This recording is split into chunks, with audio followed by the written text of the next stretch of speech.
Pois é, Fran, Barroso e Lira fecham acordo e evitam um debate de temas que estão incomodando aí os dois poderes, né? O que a gente pode trazer desse tema para o nosso ouvinte? Exatamente, Thalita. É o seguinte, dias antes de se aposentar, a ministra Rosa Weber, né, que ela se aposentou do Supremo Tribunal Federal compulsoriamente por completar 75 anos, ela fez questão de pautar no plenário a questão da descriminalização do aborto.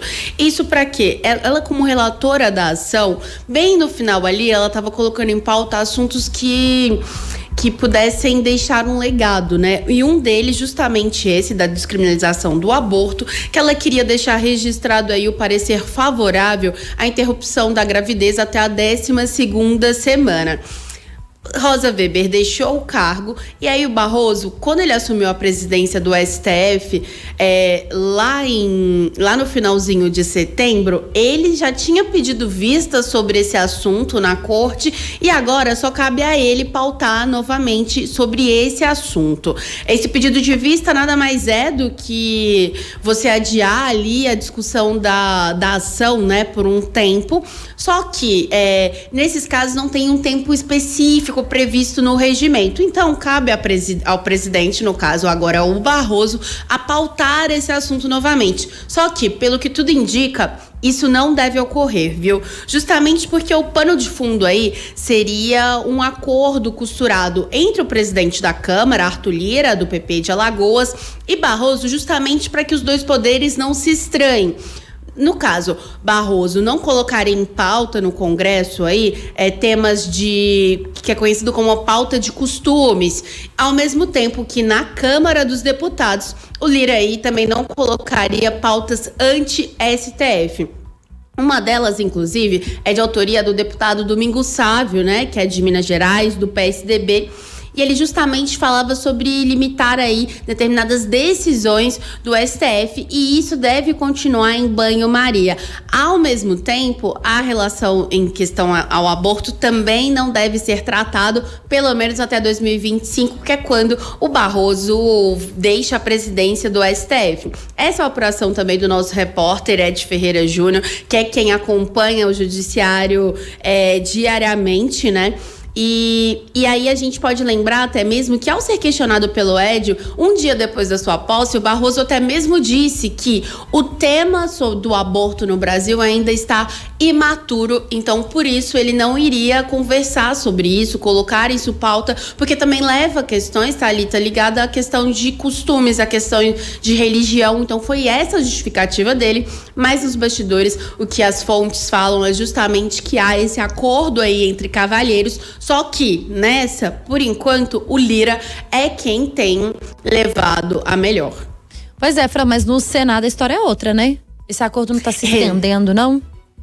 Exatamente, esse acordo está bem limitado ao Lira e ao Barroso. Inclusive a gente vem mostrando também que há um estranhamento entre o presidente do Senado, Rodrigo Pacheco, do PSD de Minas, e o próprio Barroso. Quando eles participam de eventos juntos, cada um fica de um lado, não se olham, não se cumprimentam muito, e enquanto a gente vê lá essas pautas lá na Câmara deixadas de lado, no Senado, essas pautas têm avançado. Uma delas, inclusive, que limita os poderes aí dos ministros do STF em relação ao pedido de vista, que é justamente esse que a gente falou, que teve em relação ao aborto. No caso, justamente para estabelecer, ministro, o pedido de vista só pode durar tantas semanas. Se for necessário prorrogar, mais tantas.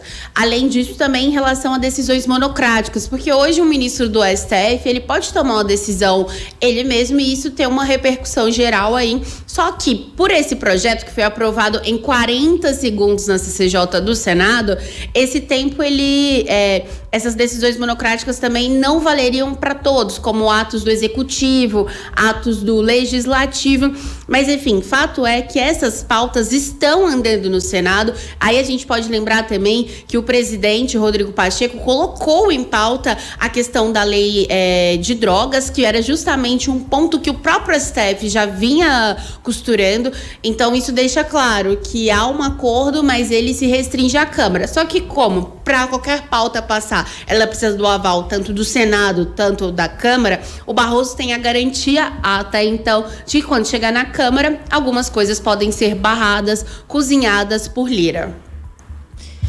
Pois é, Fran, mas há um tempo tem aí uma discussão de que o Barroso deu uma declaração diferente sobre o aborto, né? Exatamente, olha como é que as coisas mudam, né? Agora, quando ele assumiu em setembro, ele disse que a discussão tá imatura, que é preciso levar em conta X questões, né, para esse tema ser debatido de forma ampla. Só que nos olhos mais atentos, a gente pode perceber que em 2018, lá em novembro, a gente recuperou uma fala dele, que a opinião dele era o seguinte, que ele falou que uma mulher não pode ser obrigada a manter uma gravidez indesejada. Na época, ele pontuou que a autonomia individual da mulher é um direito fundamental em jogo e que a mulher não é um útero que está a serviço da sociedade. Se os homens engravidassem, segundo ele, esse problema já tinha sido resolvido. Isso, Thalita, ele falou lá em novembro, ou seja, há 5 anos, né? Durante um congresso internacional de direito e gênero promovido pela Fundação Getúlio Vargas lá no Rio de Janeiro. Naquela época, estava sendo discutido, inclusive, sobre se esse tema do aborto, da descriminalização, ela deveria ser tratado no legislativo ou no judiciário. E ele estava falando que não, que isso não é uma questão de maioria, é uma questão de direito fundamental. Então, e na época, inclusive, ele foi vaiado por isso durante essa palestra, esse painel. E hoje a gente vê que 5 anos depois, ao assumir a presidência do STF, o Barroso aí trajou mesmo as vestes políticas e tá utilizando isso justamente para barganhar, para fazer um acordo com o Arthur Lira, né? Então, como que as coisas mudam, e muito em questão de 5 anos que a gente tá falando.